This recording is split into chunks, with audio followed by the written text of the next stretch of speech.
ओम नमः शिवाय। राधे राधे। आइए सुनते हैं सोमेश्वर महादेव और चंद्रमा की यह कहानी। भगवान शिव की किस तरह से करे पूजा, आइए सुनते हैं।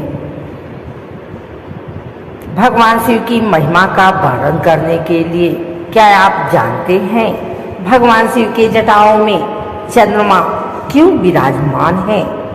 आइए जानते हैं सोमेश्वर महादेव और चंद्रमा की यह कहानी।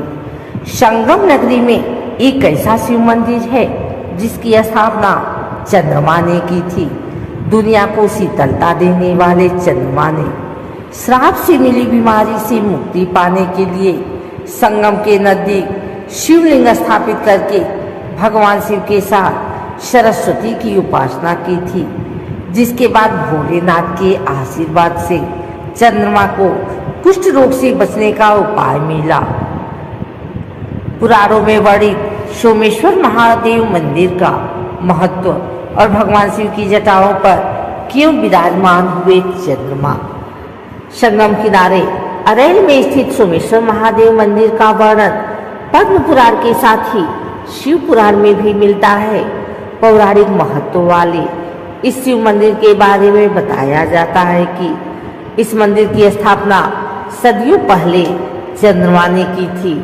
उस वक्त चंद्रमा को राजा दक्ष के कुष्ठ रोग से नष्ट होने का श्राप दे दिया था, जिसके बाद उस श्राप से मुक्ति पाने के लिए चंद्रमा ने संगम के दक्षिण की तरफ प्रभास क्षेत्र वर्तमान के अरैल इलाके में शिवलिंग की स्थापना की थी, जिसके बाद चंद्रमा ने भगवान शिव की कठिन तपस्या करके उनको प्रसन्न किया और भोलेनाथ के आशीर्वाद से उस श्राप से बच गए।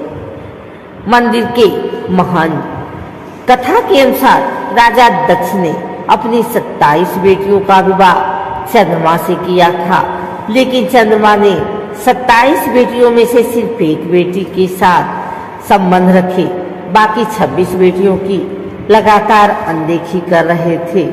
जब इस बात की जानकारी राजा दक्ष को हुई तो उन्होंने चंद्रमा को समझाया कि सभी बेटियों के साथ पत्नी जैसा व्यवहार करे। राजा दक्ष के समझाने के बावजूद भी चंद्रमा नहीं माने। चंद्रमा नाराज होकर राजा दक्ष की 26 बेटियों अपने पिता के पास पहुंची।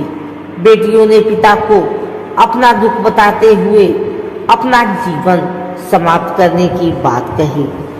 इस बात से नाराज होकर राजा दक्ष ने चंद्रमा को श्राप दिया। राजा दक्ष ने कहा कि चंद्रमा को जिस तरह से अपने रंग रूप का घमंड है, उसी घमंड की वजह से वो कुष्ठ रोग से पीड़ित होकर नष्ट हो जाएंगे। श्राप का असर शुरू होते ही चंद्रमा कुष्ठ रोग से पीड़ित हो गए। इलाज के लिए कोई उपाय उनके काम नहीं आया। तब उन्होंने भगवान विष्णु से अपनी रक्षा के लिए प्रार्थना की, जिसके बाद विष्णु भगवान ने उन्हें सृष्टि के रचयिता ब्रह्मा जी के पास जाने की सलाह दी। लेकिन ब्रह्मा जी ने भी चंद्रमा को कोई उपाय नहीं बताया और उन्हें अपने कर्मों की सजा भुगतने को कह दिया। दूसरे देवी देवताओं की प्रार्थना करने पर भगवान ब्रह्मा ने चंद्रमा को पृथ्वी पर जाकर संगम के दक्षिण की तरफ शिवलिंग की स्थापना कर शिव और सरस्वती की उपासना करने की सलाह दी। चंद्रमा ने ब्रह्मा जी की सलाह पर उसी तरह से संगम के दक्षिण की तरफ शिवलिंग की स्थापना कर भगवान शंकर की तपस्या में लीन हो गए। सदियों बीतने के बाद जब भगवान शिव प्रसन्न हुए तो वह चंद्रमा के सामने प्रकट हुए। चंद्रमा ने उसे श्राप दिया।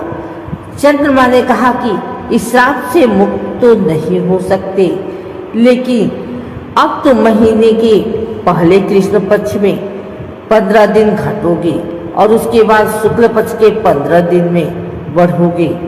इसके प्रतिपदा व अमावस्या के दिन नष्ट होने से बचने के लिए शिव जी ने अपने मस्तक पर चंद्रमा को विराजमान रहने को कह दिया, जिसके बाद से ही चंद्रमा भगवान शिव के मस्तक पर विराजमान हुए। बताए जाते हैं सोमेश्वर महादेव मंदिर में आज भी दर्शन करके लोग तमाम तरह की बीमारियों से मुक्ति पाने के लिए प्रार्थना करते हैं। वहीं मंदिर के महंत का कहना है कि कुष्ठ रोग से पीड़ित व्यक्ति आज भी भगवान शिव के सच्चे मन से पूजा पाठ करके उनकी आराधना करते हैं तो उनके कुष्ठ रोग पर नियंत्रण हो सकता है। मंदिर में दर्शन पूजन करने वाले का यही भी कहना होता है कि इस मंदिर में दर्शन करने से उनकी सभी मनोकामनाएं पूरी होती हैं। अरैल इलाके में स्थित पौराणिक सोमेश्वर महादेव मंदिर में आज भी श्रद्धालुओं की भीड़ जुटती है। सिर्फ प्रयागराज ही नहीं बल्कि दूसरे जिले के लोग भी इस मंदिर में पूजा करके भगवान भोलेनाथ को प्रसन्न करते हैं। मंदिर में शिव जी का रुद्राभिषेक करके प्रतिदिन दूर दूर से लोग आते हैं। मंदिर के सामने संगम तट पर बने घाट को चंद्रकुंड घाट कहा जाता है। इस घाट पर स्नान करके भगवान भोलेनाथ को जलाभिषेक करने से भक्तों की सभी मनोकामनाएं पूरी होती है।